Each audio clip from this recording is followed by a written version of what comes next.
안녕하세요. 부동산 명재입니다. 드디어 이재명 정부의 첫 부동산 정책이 발표됐습니다. 금융 규제로 첫 발을 내딛었는데요. 오늘은 그 전면과 향후 전망에 대해서 말씀을 드려보도록 하겠습니다. 자, 오늘 보면은 오늘 아침 11시 30분에 발표가 되었습니다. 우리가 이제 정책 발표할 때 보면은 그 제목에 많은 내용을 함축하고 있는데요.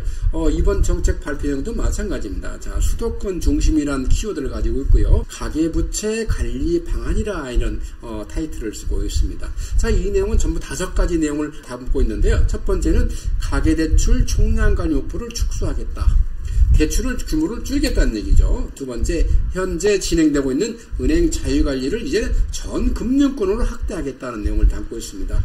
금융권이 자유관리를 강화해달라는 내용이 됐고요. 그 다음에 세 번째가 주택담보대출 한도를 6억 원으로 과감하게 낮추겠다는 얘기 되겠습니다. 네 번째는 주택구입 시 전입 의무를 부과해서 매수사를 상당히 낮출 수 있는 그런 정책 내용을 담고 있고요. 다섯 번째로 생애 최초 주택 구입 자금 목적 주담대의 규제를 좀 더 강화하겠다. 지금까지 생애 최초 주택 구입에 대해서는 상당히 혜택을 많이 줬는데 그 내용을 좀 더 강화하겠다는 내용이 되겠습니다. 하나씩 상세하게 이제 말씀드리면은 첫 번째 이제 가계대출 총량 관리 강화. 우리 가계대출은 어떤 게 있습니까? 금융권에서 제공하는 금융대출과 정부에서 제공하는 정책자금 대출이잖아요. 이 두 가지 모두 다 강화하겠다는 내용이 되겠습니다. 그래서 금융채 대출은 금년 하반기 목표의 50%를 감축하겠다는 내용이 되겠습니다. 그 다음에 정책자금 대출 같은 경우는 연간 공급계획의 25%를 감축하겠다는 내용이에요. 근데 여기서 하나 지금 생각해 볼 것은 금융권이나 정책자금이나 전부 상반기의 집행률이 상당히 높습니다. 그럼 하반기에는 상당히 많지 않은데 금융권은 뭐 하반기 자체의 50%이기 때문에 타격이 크지 않은 반면 정책자금은 25%보다 훨씬 더 많은 타격을 줄 수 있는 그런 내용이다. 이렇게 이해하시면 될 것 같습니다. 자, 두 번째는 이제 은행권에서 잘 관리하고 있는 것을 전 금융권 확산하겠다는 내용인데요. 예를 들어 어떤 내용이냐면은 수도권과 규제지역에서 2주택 이상 보유자 또는 1주택자에 대해서는 LTV를 제로로 해서 주택담보대출을 못 받게 하겠다는 것입니다. 새로운 주택을 구입하기 위해서는 주택담보대출은 이제는 2주택 이상 보유자나 1주택자도 못 받게 하겠다는 내용인데요. 근데 생각 한번 해보세요. 1주택자도 우리가 주택담보대출을 못 받게 하면 시장 여파가 너무 큰 것이죠. 그래서 하나의 문을 열어둔 것이 바로 처분 약정을 한 사람에 대해서는 똑같이 무주택자와 똑같은 LTV를 주겠다는 내용이 되겠습니다. 자, 그 내용을 한번 상세하게 살펴보면은요. 자, 지금 현재 유주택자, 2주택 이상자인 경우에는 우리가 대출이 아예 없습니다. 개선 방안도 없고요. 단지 처분 조건부 1주택자나 무주택자에 대해서는 LTV를 70%, 50% 이렇게 이제 규제적이나 비규제적에 따라서 부여하고 있는데 개선 방안도 똑같이 그건 지켜준다는 얘기입니다. 단지 뭐가 차이 나느냐? 주택 처분 기간이 달라진다는 얘기예요. 지금 현재는 2년 내에 처분해야 되는데 이것을 앞으로는 6개월 내에 처분하겠다는 얘기입니다. 그럼 이건 어떤 의미일까요? 부동산 시장이 약간만 침체돼도 6개월 내에 주택 처분하기가 굉장히 어려워집니다. 그만큼 매수 심리를 약화시킬 수 있는 내용이다. 이렇게 말씀드려볼 수 있고요. 그 다음 세 번째로 이제 수도권과 규제지역 내에 있는 다주택자에 대해서는 생활 안정자금까지 아예 못 받게 하겠다는 내용이에요.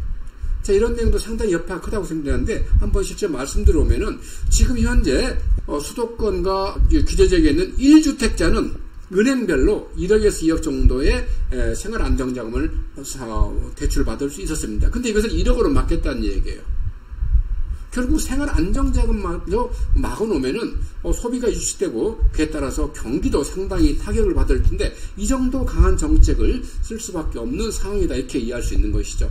다만 이제 주택수를 우리가 계산할 때 지방에 있는 주택은 제외하겠다. 이것은 상당히 지방 주택을 보유한 사람한테는 어느 정도 생활 안정자금 받을 수 있는 그런 공간을 마련해준다. 이렇게 말씀드려볼 수 있겠습니다.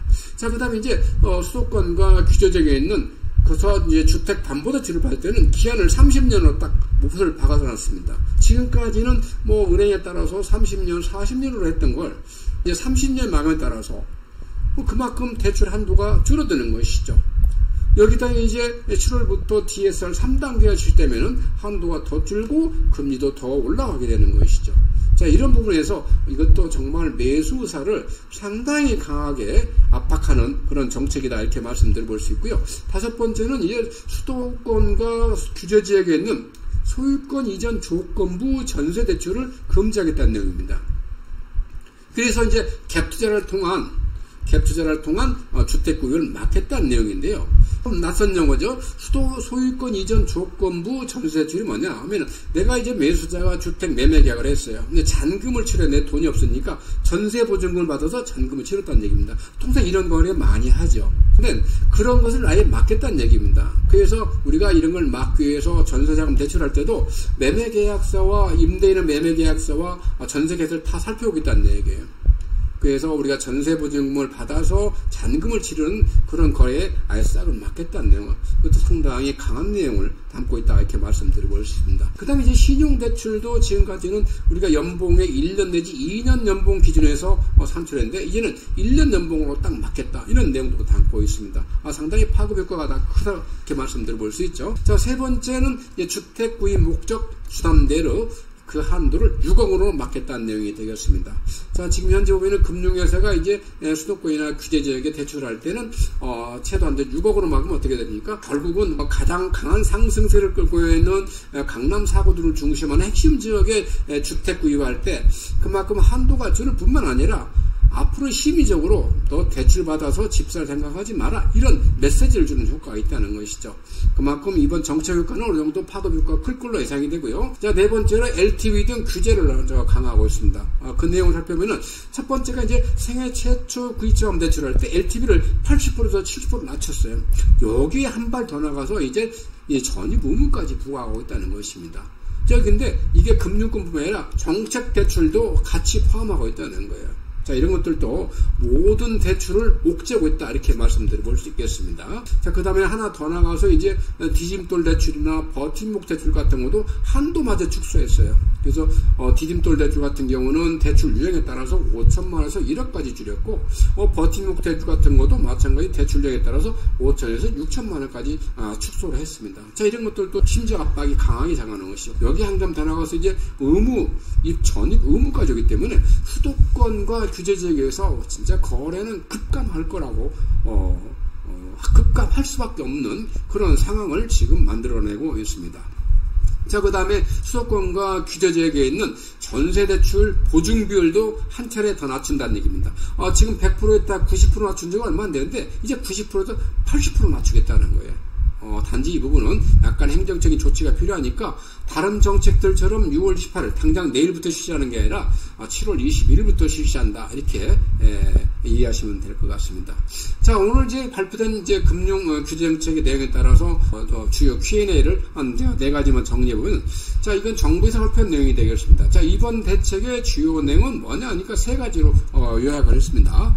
자, 다주택자의 주담대에 대한 관리 수준을 강화한다. 그래서 LTV를 제로로 만들어서 아예 추가 주택을 구입할 때는 대출을 이용하지 못하게 만든다 하는 내용이 되고요.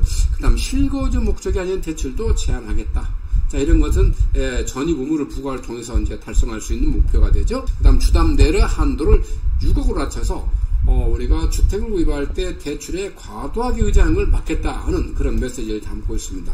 자, 두 번째는, 자, 그러면 앞으로 이제 여기서 끝나느냐? 새로운 규제책이 나올 거냐? 이렇게 했을 때, 당연히 나온다. 시장 상황에 따라서 이게 시장이 진정되지 않으면 계속해서 강화된 그런 규제책을 발표할 것이다 라고 이제 공언을 하고 있는 것이죠.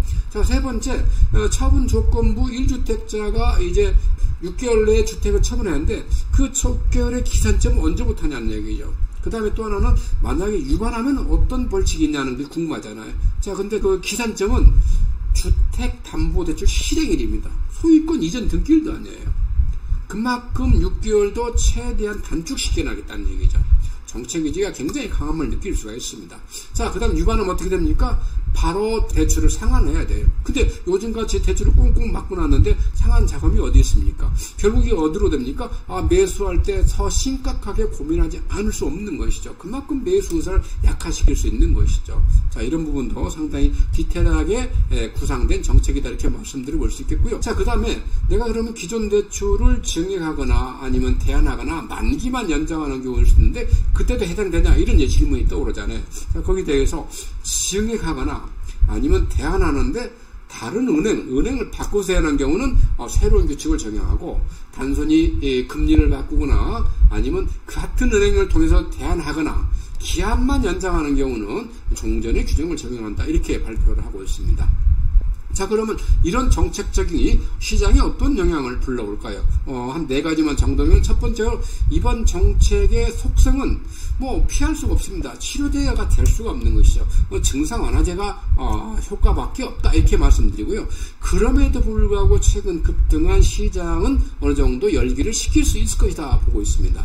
자, 그러나 이 실기에 엮어서 과연 하락장까지 갈 것이냐 할 때는 아직도 하반기에 들어서 주택시장의 상승 요인이 강하게 남아있다는 겁니다. 그 상승 요인의 주 에너지는 뭡니까? 공급 부족은 말할 나위가 없고, 그 다음에 이제 그 금리 인하 요건, 또 하나 정부가 새로 출범에 따라서 시장에 쫙 뿌려질 유동성 공급인 거죠. 유동성이 많아지면은 갈 데가 없기 때문에 결국 주택시장으로 돌아올 수밖에 없다는 것입니다. 자, 그 다음에 4번째로, 그럼에도 불구하고 이제 하반기에도 새로운 규제책이 계속 강구되고 나올 수밖에 없는 그런 현재 구조적 어떤 딜레마에 빠졌다, 이렇게 정리해 볼 수 있습니다. 자, 오늘은 이재명 정부의 첫 번째 부동산 정책 그 주요 내용과 향후 전망을 말씀드렸고요. 부동산 관련 세금이나 아니면 매매 거래 관련해서 궁금한 사항이 있으면 저희 개포 행복부동산 전화 주시기 바라겠습니다. 감사합니다.